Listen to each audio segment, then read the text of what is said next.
Olá, gente! Hoje eu vou falar um pouquinho sobre revisões sistemáticas. Muito bem. Nós sabemos que em epidemiologia clínica, frequentemente nós estamos interessados em saber o efeito de uma exposição ou o efeito de uma intervenção em um determinado desfecho em saúde. Sabemos que as revisões sistemáticas, normalmente acompanhadas por meta-análises, elas ocupam o topo da evidência, uma vez que elas fazem uma ampla busca na literatura, funcionando como uma espécie de filtro, para selecionar o que tem de melhor publicado. Segundo, fazem uma avaliação da qualidade desses estudos. E terceiro, apresentam uma medida agregada da informação desses estudos que foram realizados, conduzidos em diferentes populações.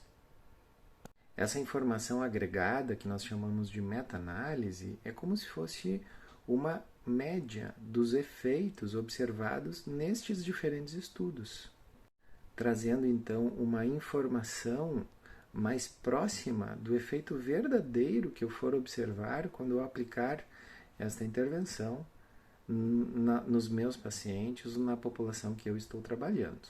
Então, apresenta uma maior validade externa. Mas como saber se nós podemos confiar nesses resultados? Então, aqui vão algumas dicas. Primeira dica: temos que avaliar cuidadosamente as estratégias utilizadas pelos autores para fazer a busca destes estudos. Essas estratégias foram adequadas? Segunda dica: verificar se esses estudos que foram agregados, eles eram realmente parecidos. Esse é um erro bem comum, muito frequente e inclusive observado em revisões sistemáticas publicadas. Terceira dica: verificar se a confiança da evidência foi avaliada nesta revisão. Como se faz isso? Como se avalia isso? Normalmente a ferramenta mais utilizada é o sistema GRADE. Nesse sistema, avalia-se para cada desfecho de interesse se aquela informação ela tem uma alta confiança, uma moderada confiança, uma baixa ou uma muito baixa confiança. De posse desse resultado, da confiança na evidência, juntamente com um olhar sobre o balanço entre riscos, benefícios e efeitos adversos, bem como um olhar nos valores e preferências do paciente, fica muito mais fácil a nossa tomada de decisão. Você quer saber mais sobre esse sistema GRADE? Como aplicá-lo, como avaliá-lo, quais são os critérios que ele avalia, quais são os domínios e como é que se produz aquelas tabelas de apresentação dos resultados? Se sim, eu lhe convido a assistir essa sequência de 7 vídeos em que nós vamos apresentar detalhadamente essa ferramenta. Nesse vídeo de hoje nós vamos conversar sobre tomada de decisão em saúde, ressaltando e reforçando a certeza que nós temos em tomar essa decisão. Então vamos falar sobre a certeza da evidência. Muito bem. O que a gente observa aqui? Diferentes profissionais da saúde, temos aqui um médico, um dentista, um fisioterapeuta, um nutricionista, e eles tomam a todo momento decisões individuais, de acordo com o perfil, o paciente, a situação clínica que está diante deles. Mesma coisa acontece com gestores da saúde, que também tem que tomar decisões baseadas na evidência disponível e na certeza desta evidência. Muito bem. O GRADE, o Working Group, que é o grupo que criou e que validou essa forma de avaliarmos a certeza da evidência, ele coloca esse nível hierárquico das evidências. Então, aqui embaixo, na parte mais inferior da pirâmide, séries de caso, opiniões de experts. acima, estudos de intervenção não randomizados, que estão na mesma posição dos estudos observacionais. Acima deles, os estudos de intervenção randomizados. Né? Acima deles, as revisões sistemáticas, que podem ser tanto de um grupo quanto de outro grupo de estudos. E acima das revisões sistemáticas, as diretrizes clínicas, que normalmente são baseadas em revisões sistemáticas, mas elas também têm outros, elas incorporam outras avaliações, como a avaliação de custo-efetividade, avaliação de riscos e benefícios, né? Então ela traz outros elementos e por isso que ela ocupa uma posição mais elevada na hierarquia.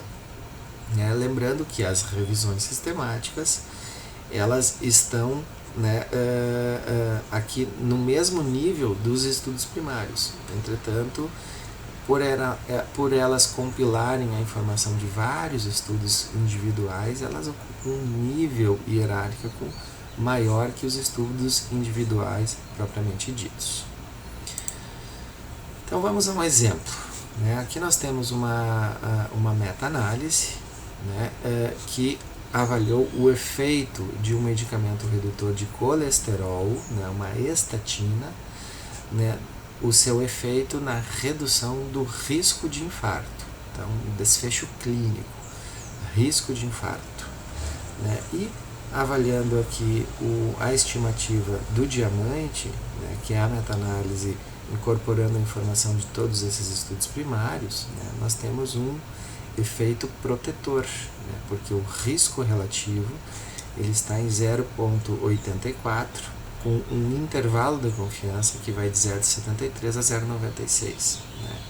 Então nós temos uma proteção, né, em média de 16%, com variações, né, neste efeito real, que é o que o intervalo de confiança nos mostra, que vai de 4%, né, 4% por quê? Porque é 1 menos 0,96 até 27%, que seria 1 menos 0,73.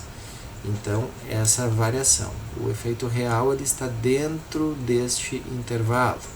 Então, eu posso ter pessoas que se beneficiam mais e pessoas que se beneficiam menos deste medicamento. Muito bem. Qual a certeza que eu tenho neste resultado, quando eu aplico a estatina a um paciente? Né? Então, é sobre isso que o GRADE ele fala.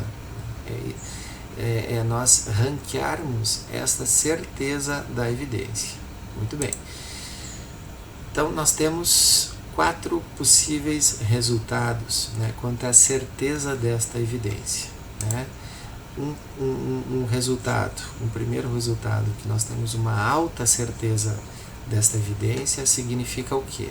Que eu tenho uma alta confiança que o efeito verdadeiro, né, aquele demonstrado na revisão sistemática, ele está próximo desta estimativa. Né, de acordo com uma pergunta pico proposta. Né? E é claro que sempre nós direcionamos as nossas evidências a uma determinada questão de pesquisa, né? Com um determinado perfil de pacientes, uma intervenção e um comparador que foram avaliados e um determinado desfecho. Né? Nós podemos ter uma alta confiança na evidência para um determinado desfecho e uma moderada confiança para outro desfecho dentro do mesmo grupo de pacientes, intervenção e comparadores. Né? Então, essa certeza da evidência é avaliada desfecho a desfecho. Então, eu posso ter uma alta certeza da evidência, uma moderada certeza da evidência, quando nós já não temos mais uma alta confiança, mas sim uma moderada confiança, que o efeito verdadeiro, quando eu aplicar esta intervenção ao paciente, ele vai estar próximo daquela estimativa demonstrada na meta-análise. Né? Entretanto, como a certeza é moderada, ela pode diferir substancialmente da estimativa. né, de acordo com aquela pergunta pico proposta. Posso ter uma baixa certeza da evidência quando nós temos pouca confiança que o efeito verdadeiro estará próximo daquela estimativa demonstrada na meta-análise. Então, ela poderá diferir substancialmente da estimativa, significativamente da estimativa. Ou nós podemos ter uma certeza muito baixa, né? Nós temos muito pouca confiança em dizer que o efeito verdadeiro, quando eu aplicar a um paciente ou a uma população, ele estará próximo desta estimativa, né? Então, esse efeito verdadeiro ele poderá ser bem diferente daquela estimativa demonstrada na revisão sistemática. Muito bem, então quais são os critérios que nós vamos avaliar para justamente classificar essa confiança da evidência em alta, moderada, baixa ou muito baixa? Então, primeiro começamos sempre com a pergunta pico, né? Escrevendo a nossa pergunta pico para que fique bem claro qual é a pergunta que nós queremos responder. E aqui eu vou dar alguns exemplos. Então, vamos a esse primeiro exemplo, né? O meu P, pacientes adultos diagnosticados com Covid-19, tá? Um diagnóstico validado de PCR, um tratamento precoce foi a intervenção proposta, né? Então, estudos que trouxeram a esse tratamento precoce, e aqui nós temos aquele grupo aquele combo, aquele kit de medicamentos, né, que tem um suposto efeito viral e supostamente iria diminuir, né, ajudar no tratamento desses pacientes, né, a hidroxicloroquina, a ivermectina, azitromicina e zinco. Nós temos um controle, que seria um tratamento padrão, né, apenas com antitérmicos, corticoides e medicamentos para os sintomas, né? Então, aguarda-se a história natural da doença, né, com a sua remissão, dando suporte aos sintomas dos pacientes. E o meu desfecho, né, um desfecho duro aqui, um desfecho importante, que é o desfecho morte. Então, vamos considerar este exemplo, né?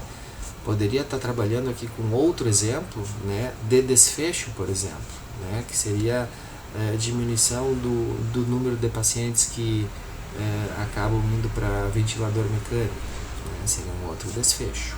Tá? Mas vamos trabalhar aqui nesse desfecho mortalidade. Muito bem.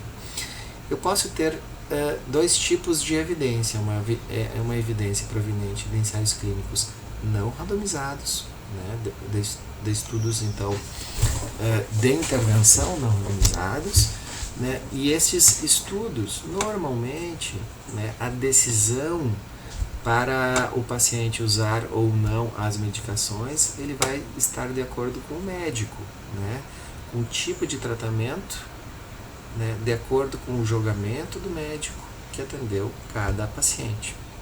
E depois, normalmente, a gente vai lá nos prontuários clínicos dos hospitais, verificar o que foi dado a cada paciente e depois faz uma compilação desta informação, né, para verificar se aquele grupo de pacientes tratados com o tratamento azul, que seria o tratamento teste, o kit de tratamento, né, comparados aos pacientes em pretinho, que seriam os grupos controles, nós temos uma incidência de desfechos diferentes, né? Muito bem, então a evidência proveniente de estudos clínicos não randomizados, né, ela tem esse tipo de característica. Já a evidência disponível a partir de ensaios clínicos randomizados, o que vai diferir? Né?